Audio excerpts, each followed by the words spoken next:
Ang ina mo ha. Pare, huwag kayo mga bate. Alis tayo ito eh. Matuto ka magtabi ha. Tagisang ka ba? Hindi mo na kailangan mo pre. O, tagisang ka.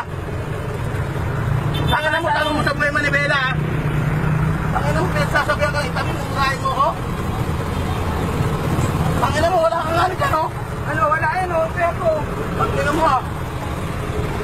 Hindi mo ko pinapala mo na. Hindi mo ka, pare. Ha? Kanina ka pa. Ang sabi mo, gago ko, di ba, sabi mo? Oh. Sabi ko, ko lang iyaking alam ko. Saglit lang naman, hindi ka naman natayo. Kaya nga, sa akin lang, dapat nilikubo, hindi nabi mo. Ha? Masama ba magtabi?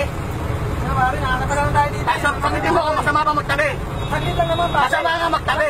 O, saglit lang, hindi tinabi mo. O, hindi tinabi mo. O, Pare, nakakabala ka, no? ha? Nakakabala mo. O, wala ka alisan dito. Ano? Ha? Pag ina mo, huwag mo, susunod mo umurahin ha. Hindi mo ko pinapala mo, tandaan mo yan. Huwag mo ko tinuturo, pare. Sobra-sobra ka na. O, bakit? Pinapatuloy. Eh, masobra ka, minura mo ako eh. Hindi kita minura. Ha? Ano mo sa kasero ko? Gago bagay, pag narinig ko, gago. Ano mo ba? Masyado ka lang ano, pre. Sasabihan ka, itabi mo, umurahin mo ko. Hindi kita minura. Hindi ako magagalit, hindi ko Hindi kita minura. Ako sa kasero ko, minura kita. Ay mo, gago ka pala, yakin ka pala. Ako dito katabi ko, minura kita. Ina mo, tunusin mo ha. Ina mo din. Sobra-sobra ka na. Ano? Ha?